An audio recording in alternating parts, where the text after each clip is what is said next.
Good deal. Okay, we'll be right back. Yeah, he's got a case knife shirt on, Mike. Mm-hmm. That's my mom's maiden name.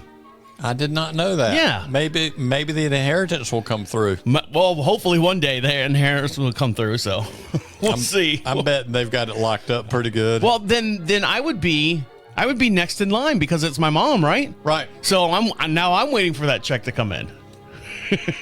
You don't care. Here we go. Well, if you get that check, you'll fire me, so you know. Here we go. The unit is self-contained with its own saddler, farrier, wheelwright and so on.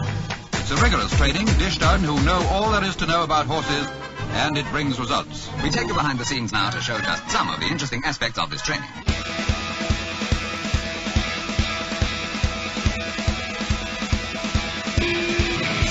Welcome back to Equine Dynamics with Mike Stine, the award-winning #1 podcast to create sounder horses from the ground up. Mike Stine is a registered journeyman farrier with an APF1 accreditation. On this week's show, farrier extraordinaire Danny Dunson, and he's going to talk about shoeing a performance horse and helping the mechanics of a horse's back, or helping the horses back with mechanics. All this and much more will be discussed here on Equine Dynamics with Mike Stine. And over to my far right side is Mike Stine. How are you? I am doing good. How are you doing, Travis? I'm doing well. Yeah, I'll get back to talk in a minute. Actually, I'm not doing well. Every episode, I'm either doing really good or really bad. I have been dealing, I don't know if it's because of the weather change. Now, we broadcast just outside of Charlotte, North Carolina, a little town called Marshville. And we broadcast every Monday at 9 a.m. Eastern Standard Time. And we've had a huge heat spell that came through. I mean, we were in temperatures, anywhere in the Midwestern or Mid-Eastern United States saw temperatures, 102, 103 and all that. I missed all that. It was cool for me. I'm sure it was. You're out there shoeing horses. And now it's down, I think this morning was like 74, 75 years old, or 75 years old, 75 degrees. Yep. I was thinking of you, Mike. Thank you. Yeah, and my voice is I got like a little scratch in my voice here. So if you hear me, some people say it sounds sexy. Some people sounds like, ugh, shut up. So that's what I've been going on with me. What's going on with you, Mike? Oh, same old. We got a friend coming on today that has a lot of talent, Danny Dunson. Had a little discussion over horses' feet the other day, and something came up that I had not thought about. Because I've got someone who has a big horse, Percheron, that she wants to fox hunt. And she wants to keep it barefoot, and the horse is a little tender-footed, and we're talking about that, some of the old-school remedies like turpentine and all that. And the mare has a foal by her side. And so then she's, well, what about the baby? I'm like, well, I don't know. And the vet came out, and we talked to Alexis about it, or she did, and Alexis said, while she's got the baby by her side and with her, I wouldn't put anything like that on her feet because babies are very sensitive to those type of products. So until the baby is off of her, I'd stay away from turpentine of the soles or any of those deals to harden them up. Are they worried about the turpentine getting into the mother's blood, which would transfer to the milk, or are they worried about the turpentine just physically getting on the horse in general? Well, their babies mouth at stuff. She said that baby could pick some up somewhere, and they're very sensitive to it. So she would wait till the baby's off the mama's side, which is something that really normally I wouldn't think about so much. But most of the time, broodmares are just having their babies. They're not planning on going to fox hunting. Yeah, right. Well, but if a baby did get a little turpentine on its lips, it'll do it once. Right. You'd think, wouldn't you? But no, they'll do it again. They'll do it again. But I will tell you something about this fellow we got coming on. A few years ago, I always used to work some FEI stuff, and I worked the AECs one year. That's like the event finals, and a horse showed up. A young lady brought a horse in, and she brought a shoe with her, and I just looked at her and said, "Who did this horse?" She said the farrier wouldn't have these shoes, and I said, "No, actually I do." I said, "Who did the horse?" She said, "Danny Dunson," and I was like, because this is not something that you would normally see on an event horse. It was a little steel rockers. So were you surprised by it, or were you just like, oh, this doesn't look good? No. It looked good. The horse loved it. Okay. If somebody knows how to do it right, they really do. Okay. But I was just surprised to see that a horse come up, because we had horses from all over the country you were dealing with. And I was a little surprised to see something that somebody else had done that looked like that type of shoeing. Were you like, normally see it. Yeah, actually, I was. I'm like, okay, somebody serious is doing this horse, and it was our friend Danny that we're getting ready to talk to. Who is this man who made this shoe for you? Right, It's that type of deal. First thing is, who did this horse? Right. To Danny Dunson. And I'd heard Danny's name off and on from years because of my connection through Rick Redden. Right. So there you go. All right. Well, when we're going to take a quick little break, and when we come back, we're going to bring this infamous farrier on, Danny Dunson. So stick around. You'll listen to Equine Dynamics with Mike Stine. He'll be right back. Bring Danny on. We can't ask for a better intro than that. That's right. I love that. I love the way I pay makeup stuff. Right. Go. No, that seriously Here's happened. $20. Daddy. Go over there. Yeah. Yes, I know which horse you was talking about and who she was. Yeah. Welcome back to Equine Dynamics with Mike Stine. Don't forget, you can join the podcast. The way you do that is go to equinedynamics.com. At the very top of the page says join the podcast. A little tab up there on the very top. Click on that. You can see all the podcasts, all the past episodes that we've been doing and have done for over the last 4.5 years, and get caught up on those. And between each show, we broadcast every week at Monday at 9 a.m. Eastern Standard Time. And when I say join the podcast, you physically can be part of the show. And how you do that is click on that little orange tab at the very top. Says join the podcast. Leave a message. Your voice can be heard right here alongside of us here in the studio, and it'll ask for a name. You can put whatever, Donkey Lover 22 up there, or you can put, and then you got your email address. It wants to make sure that you're not a robot. Excuse me. So you can get those questions and have your voice heard right here on the show with us. Go to equinedynamics.com, and over to my far hand side, my very own donkey lover is Mike Stine. How are you? I am doing good. How are you, Travis? I'm doing well. And joining us this week is equine farrier professional extraordinaire is Danny Dunson. Hi, Danny. How are you? And thanks for joining us. I am good, brother. I am blessed and highly favored. And thank you for having me on the show. Sure thing. So one thing that we always do, since you're new to the show and our listeners haven't heard from you yet, I always do a little background. I want to know who you are, where you come from. So everything that you say after what I ask, you got some credit behind it. I didn't just bring on some country boy off the side of the road, say, hey, you want to be on this show for a little bit? That type deal. He found me on the side of the road. I did find him on the side of the road. He looked poor. I think you say, look, that's where you got me, so I don't know what's going on here. You're trying to make something up. So, Danny, Danny, tell us how you got started in the business, and were you always wanting to be a farrier, or were you doing something else and you kind of took a steer of path? This has always been my path. When I was 8 years old, 8 or 9, my great uncle was a old-timey blacksmith. I had a pony. He was too old to get under it, so he guided me at that age, and that's where this passion of love for horses got here. Now, how long have you been? When did this start? I mean, I know you're a young gentleman, just like myself and Mike. Right. Yeah, I thought this was honest show. But anyway, it is honest show. We do have to believe you.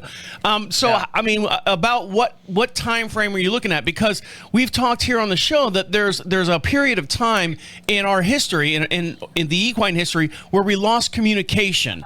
And I just want to see where that communication got lost, like in the 20s or the 30s. Granted, you weren't back then, all the way back then, but grandfathers and stuff like that behind you. Yeah. So about what time frame as a child growing up that you decided I want to be a farrier? Really, 8, 9, 10 years old. I knew where my destiny was. I always was an old cowboy, was raised on a farm. Daddy bought and traded horses his whole life, and it's just been what I wanted to do. I've done some other jobs in my life, but I've always wanted to do this. And, with my career, it's been such a blessing. 38 years ago, I lived on the streets with alcoholism. Then I got sober, and I've got God's blessing to build a great career. I flew all over the United States, Canada, and stuff. And, it just proves that they are God and I'm not him. And I have been blessed. I got to meet Rick Redden close to 40 years ago. And he changed my path on shoeing, because I was like everybody else. I just put shoes on a horse, and I met Dr. Redden, and we got into mechanics, and it just been a whirlwind to where I am today. I mean, so it's been such a blessing. Go ahead, Mike. You've watched the evolvement that he's gone through, longer than I have. 'Cause Yes. Like I said, Yes. I lost a horse to laminitis in '89. In fact, she was put down the same morning the Secretariat was. It was my teenage best buddy. In 1990, I rolled in his driveway. And laminitis symposiums and everything else since. So are you saying that 38 years ago, before that, you were just shoeing horses, then you came across Doc Redden, and he says, hey, look, I know you're putting shoes on a horse, but there's a little bit more to it. Yes, it is. And me and Rick's been going back, and we evolved. Me and him would used to have to hand make the rail shoes today because there wasn't on the market. I pulled up the first steel rail that was ever made the other day. I've still got it, that we made years ago. And, it's just been an involvement of listening to horses teach people. We try to teach horses, and that's where we've got in bed. We've read too many books. We've took the horse out of the equation of how to shoe him. Shoeing a horse starts with the back. Where am I sore? What is the feet doing to everything else? Right. We've got the foot, but it connects to everything else. If we don't have the foot right, it pulls the back down. Back pain comes in. The horse can't drop. There's just so many dynamics that we've left out over the years that I think our great forefathers really looked at the horse more than we do. They don't, they just look at the bottom of the foot, which I think is a symptom to all the other problems. Right. Well, it's funny that you say that, because all through school and stuff, I was involved in sports at one time, whether it's baseball, whether it's basketball, track and field, believe it or not. I am 6'2", so, but you always think of horses' feet are always okay. They're fine. You got to have a $6,000, I think I'm lowballing that, $6,000 saddle on it. You've got to have a $500 bridle. You have to have a certain type of bit. And a $50 shoe job. And a $50 shoe job. But yet you look at like professional athletes, like your football players and basketball players, where they rely on their feet, they rely on the balance, and you see how they tape their feet up, how they tape their ankles up for support, to support their whole entire spine, the body of a human. And, we don't think of that way as far as a horse, as far as just put a shoe on the horse. And when we started this show, I was assuming that the horse's shoes was just so that they didn't have to walk on gravel. That's what was the old ideal. Years ago, that was the ideal. We shod the horse in the spring because we had to ride him on the road. Right. Then we pulled him off in the fall. We may shoe him one time between the spring and fall. And that was the ideal. Just don't have them tender-footed without. That's what we used to call it the old time. They were too tender-footed, so we put steel shoes on them to get them where they was going and get them through the years. But as we were involved, as the horses involved, as we bred horses, we've got so many problems we're breeding into horses now. We breeding a boney angle that very few people looks at. A lot of horses now has got a low boney angle, and they are a nightmare. You got to really watch so much. And Rick started this a few years ago, and I'm really into it. The boney angle is where all our problems is so much, and that's where so much of the back comes from. So I've never heard that expression before. A low boney angle. Now is it something that low palmar angle? Okay, that's another term for using it. Okay, the palmar angle and the boney angle is two different things. Okay, right. So explain it, because out of the 4.5 years, and we've done over 160 shows, I've never heard low boney angle, because it sounds kind of made up. If you can see. Can you see, guys, see this x-ray? Move it over a little bit in front of your face a little bit. In front of your face. Your face. That's my face. There you go. Okay. All right. There you go. Get it. I don't know which face. If you see the boney angle to the screen, the one without kind the of mechanics a broken back hoof pastern axis. And that bony coffin bone angle, we measured this morning. I had Dr. Wooten to measure it, call and measure it for me because I couldn't hardly do it on my computer. It's a 40-degree boney angle. Really, it's a 38.9 boney angle. Your screen died. Danny, your screen died. Your screen died. Did it? Yeah. It's okay. How about is it now? No, the one on your phone. The one on your phone. Oh, okay. Yeah. I mean, I had a buffalo. Yeah. I had a buffalo. Yeah. All right. But anyways, continue your story. That we that's so much of our problem. And the ones with a low bony angle, I'm finding having so much back problems. Right. Especially right behind the spine, right behind the withers, where they're always sunk in, and you can't get a saddle to fit. I've got picture. I can bring a back up an inch in one shoeing, Right.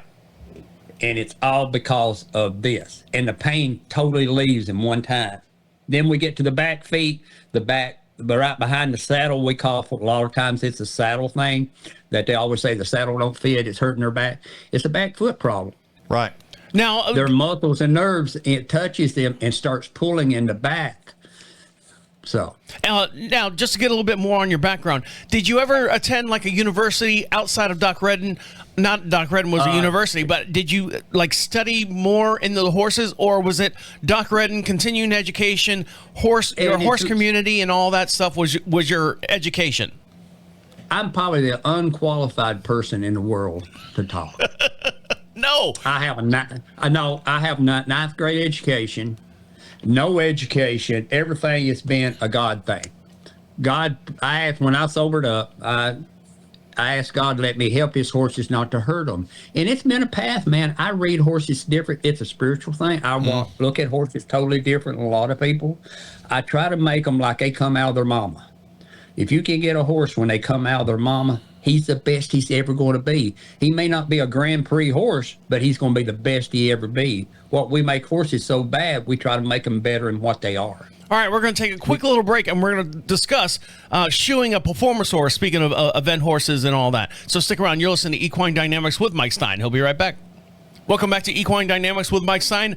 Don't forget to follow him over on Facebook. And the reason why you're going to follow him over on Facebook, because all the stuff that we talk about here on the show, different x-rays, different articles and stuff, it's always a learning experience over there on the Equine Dynamics Facebook page. And Mike, the other day you posted something with a horse's foot or a horse's leg compared to a human's foot, and how the bone segment and the ligaments are all the same, basically, like for one different shape, but yes, right. So if you want to see that, go over to Equine Dynamics over on Facebook and check that out. Make sure you give them a follow over there, and you'll appreciate it, because if you're in the equine world, you will explore more education over there on a daily basis. And over to the far hand side, my very own educational person is Mike Stine. How are you? I am doing good, Travis. How are you? And how are you, Danny? Thank you for spending time with us.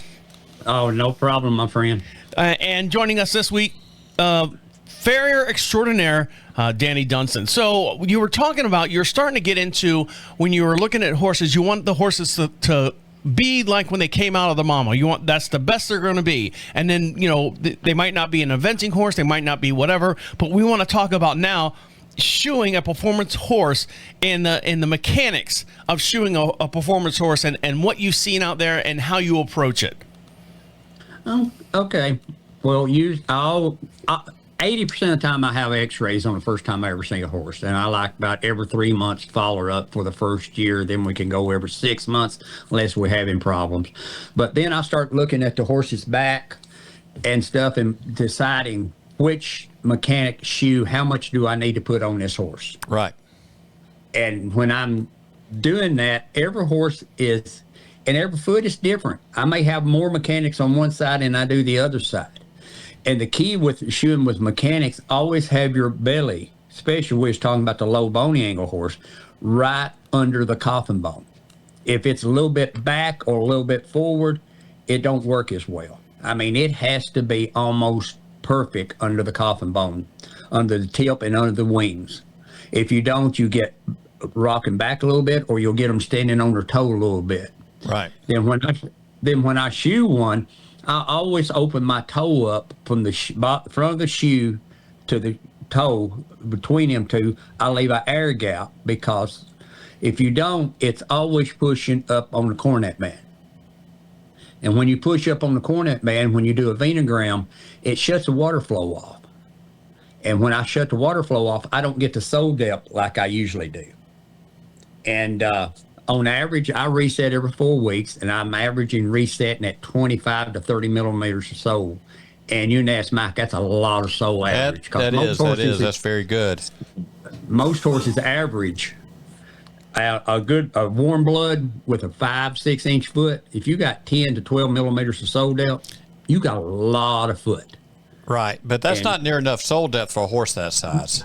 No, it's not. But if you go average, you're right. you find a horse with 15 millimeters of sole depth on that you're doing great. Then we have to put a lot of pads. We got to do all of this, and you come back the next month, you're resetting in the same nail holes because the horse ain't growing no foot. Right. Then you're going to end up in trouble. You're going to run out of foot to nail to. Mm-hmm. Then we start putting toe clips on, which makes the digital breakover. And I know this is controversial, but when I put a toe clip on, I'm adding 30 millimeters of breakover to my bone. So I don't use a lot of toe clips because there's no way really I can set my shoe back. Right.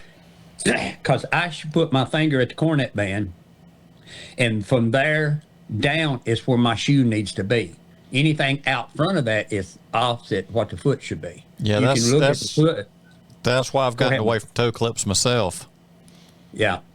And if you look at that foot, you'll just see growth rings. Every month he starts growing and it starts pulling apart. It's like pulling your fingernail apart. Every time you see a growth Right. ring on a foot, that means you got tearing of the foot.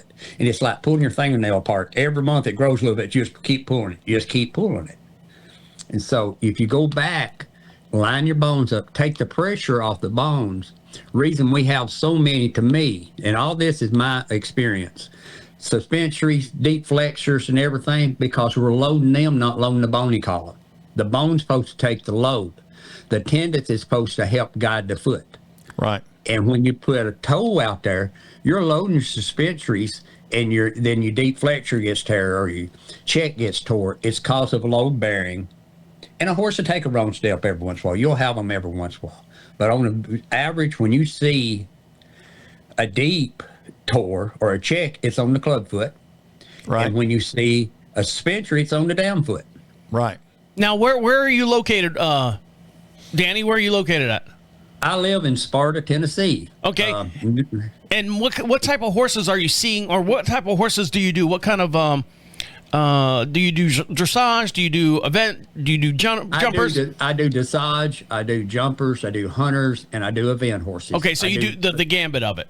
I do a gamut of it. I do still got one Morgan gated barn left. I used to do a lot of gated horses, and I think that's where we've lost in our field a lot. There are not a lot of gated shooters around anymore that came up through the old school, and we've lost the art of a lot to watching a horse, how he moves, how we need him to move, and what can we do to support, not to make him move better, but support him where he will move better.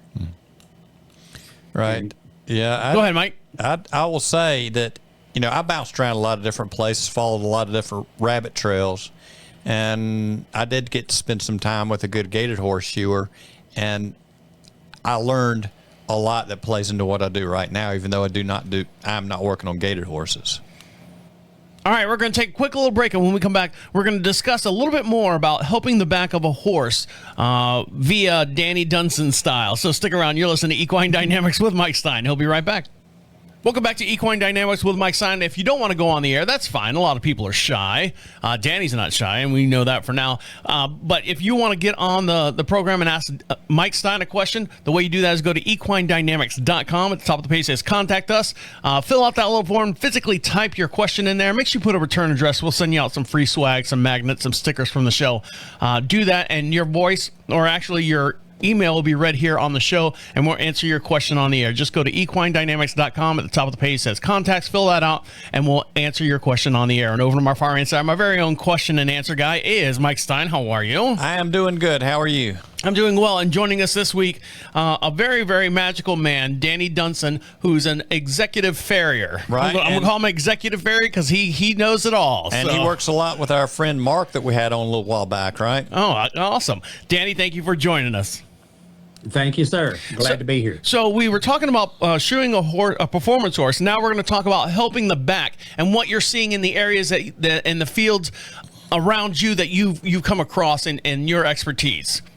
Okay, I see a lot of back problems behind the withers, and horses won't drop their neck. They raise their head up and push root to bit, what I call all the time. Then past that, right behind the saddle, they're sore. And most horses grab the left bit and push the left rib cage out. I see that a lot. You can watch a horse going away from you, and you ask the rider, they're really having to work that left side to push that in, that rib cage in, to keep the horse going straight. And that comes from the right rear. All of this lameness I see a lot comes from the right rear. I'm going to say 95% of the horses, you watch them walk away, they do a little pop in that hock, or they really twist that right rear. And when you do, that's when you measure that up, when you fix that, and if you notice, most time when you pick up the right rear, he's always high on the inside wall. Right. So every time we trim it, we come back, he's high again. So he's telling us, that's where you go back, let the horse teach us. He's telling us he wants to turn that foot in because he's growing high on the inside to point that foot in. So if you take your shoe, turn it to the inside, break over, you will stop that twisting, and you will be surprised how much the SI instantly gets better, and they'll quit being sore, and they'll quit rooting against that left bit, and that rib cage will go straighter. It's amazing what that right rear makes a lot of difference. Now, Mike Stine, over the years that we've been doing the show, Mike Stine always talks about a gentleman who's your Kiwi friend.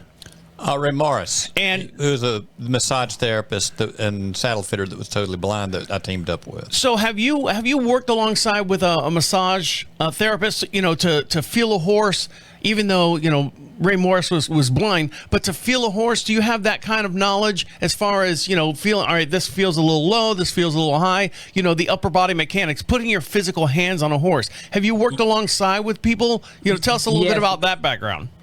Yes, and I've developed my own style. Okay. I start chasing a lot of the fascials. That's not mentioned a lot today because all our body is wrapped around fascials, but it's wrapped around the nerve endings and stuff. So I go over a horse, and where they're sore, it directs me what to do with the foot. And Dr. Mark was on the show, I don't know, about 3 months ago or something. Right. And me and Mark was the first equine podiatry team that ever was, and we come in one of the first of it. Me and Mark's been together for almost, or probably longer than me and Rick. He's one of my great friends, and he's big into AK chiropractic, and there's so many energy things that we see today that we have missed over the years, and that's the reason I say the horse is always teaching me. Right.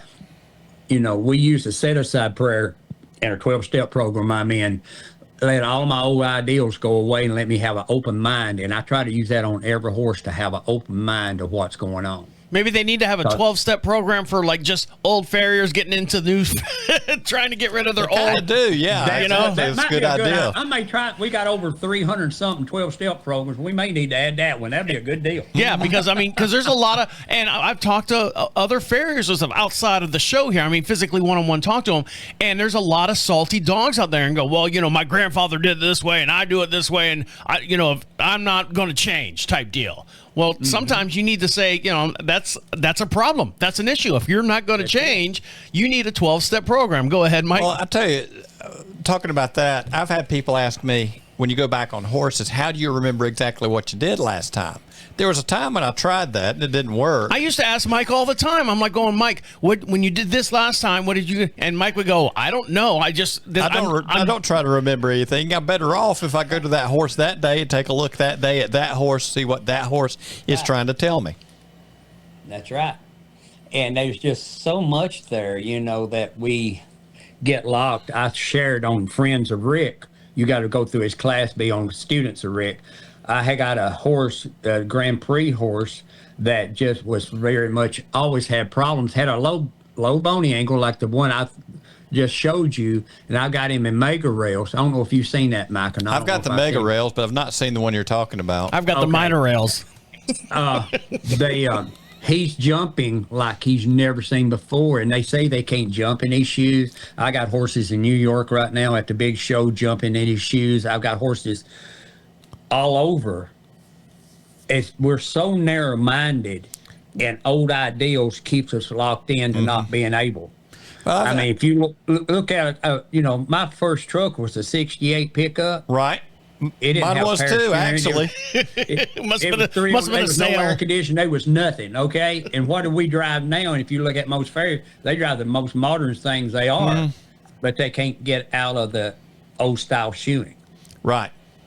And their horses works in that. Don't hear, but it's just not my experience to work there. So Danny, if you create this 12-step program, you get people to donate money and stuff, and we can make it a profit, not a non-profit, because I'm all about making a little bit of money. We're all in. All I want, Danny, is 10%. That's all I want. That's all I want. Whatever you want. whatever program you decide to create, and you make a good living doing that, I just want 10%. That's all I want. Yeah, there was a great person told in the first 12-step program, money would ruin us. That's why he would not give us money. Yeah, exactly. All right, we're going to take one more little break and come back and talk about what we learned. So stick around. You're listening to Equine Dynamics with Mike Stine. He'll be right back. Welcome back to equinedynamics.com. .com. Yeah. First day on the show, Trav. Welcome back to Equine Dynamics with Mike Stine. Don't forget, if you want to be part of the show, the way you do that is join the podcast over at equinedynamics.com. There you go.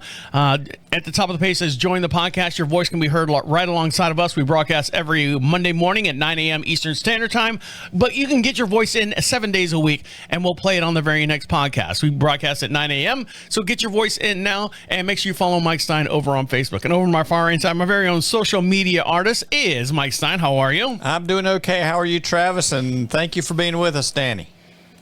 Thank you. Appreciate it. And joining us this week is equine farrier extraordinaire Danny Dunson joining us. We appreciate him all the way from Tennessee.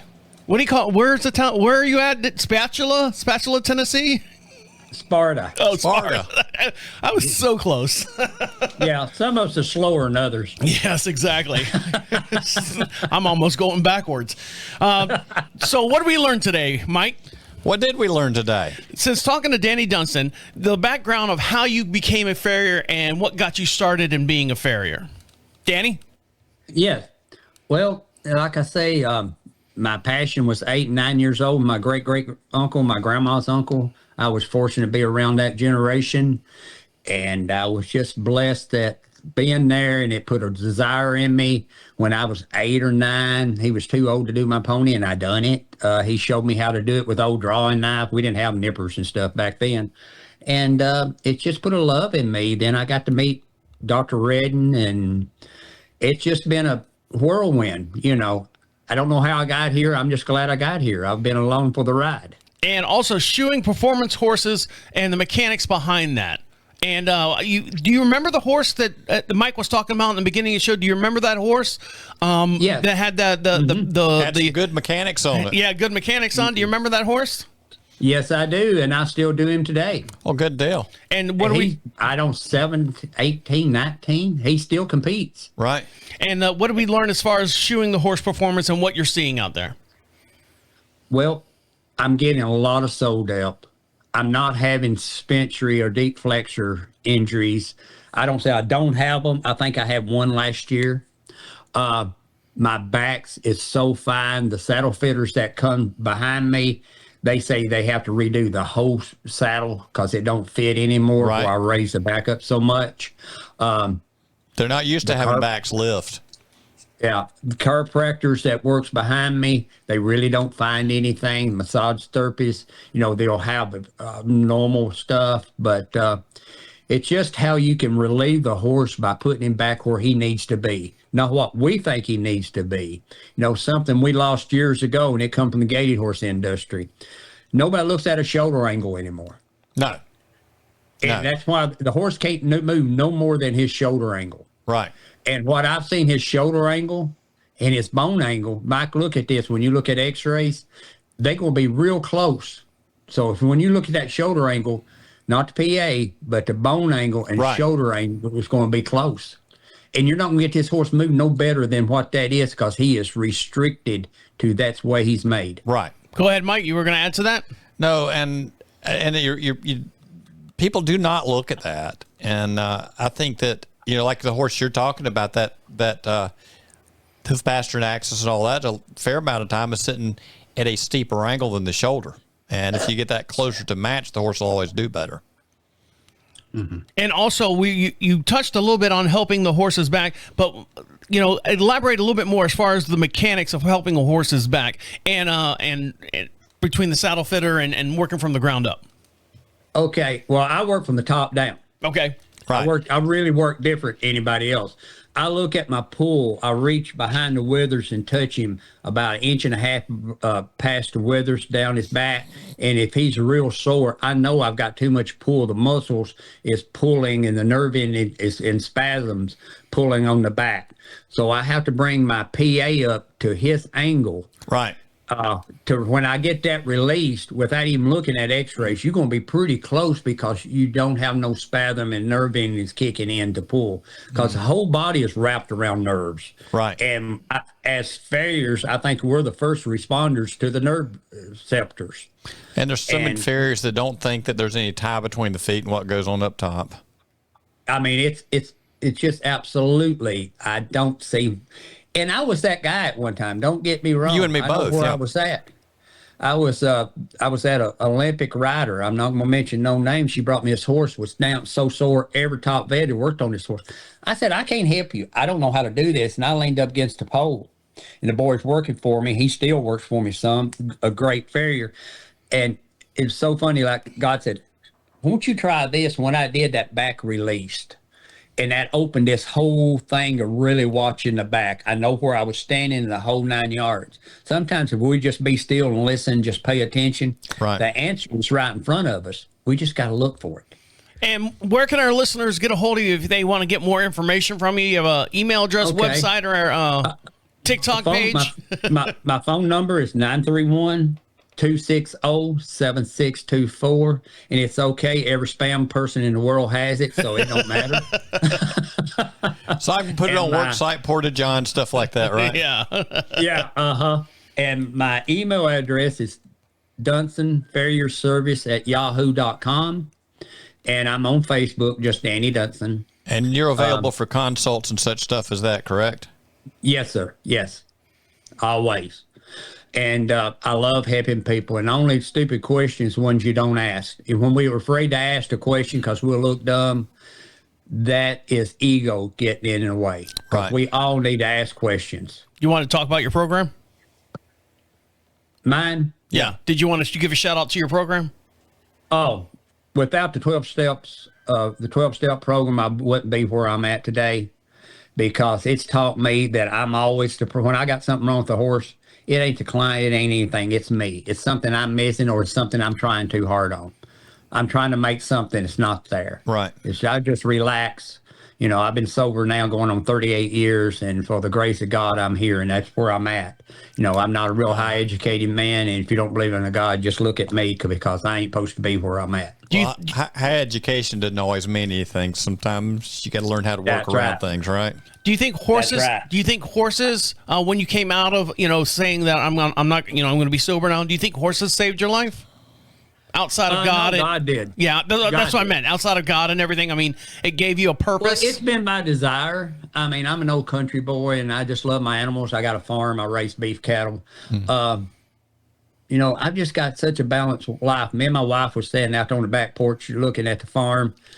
Man, nobody ever told me 38 years ago when I had 2 pair of pants and 3 shirts and moved up to a Rochelle motel, I would be where I'm at. I mean, it's just a blessing. Always remember one thing. God never calls to qualify. He qualifies a call. It's Well, that simple.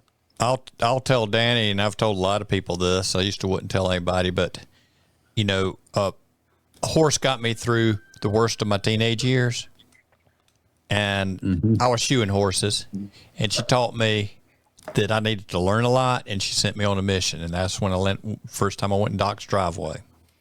All right, guys, if you'd like this podcast to perform at your location, your clinic, if you've got a barn, we'll bring it right to your very own tack room door. We'll bring it to your side door. We'll do whatever.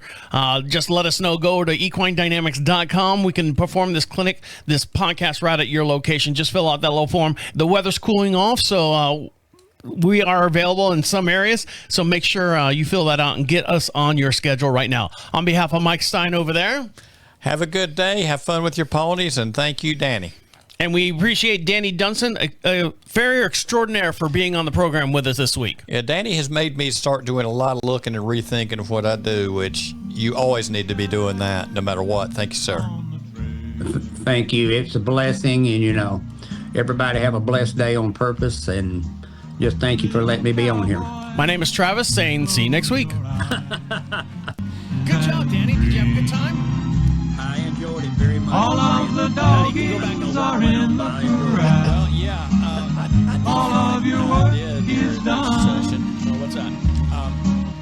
Just close your eyes and dream. And we've got everything filled out through this series. Dream of Would you someone. and possibly Mark be game to come on Oh, hell yeah. at the same time and do another program with the both of y'all going back and forth on some of these subjects? Good night, Ned. Yes, we Good would night, love Ned. it. I mean, we would love it.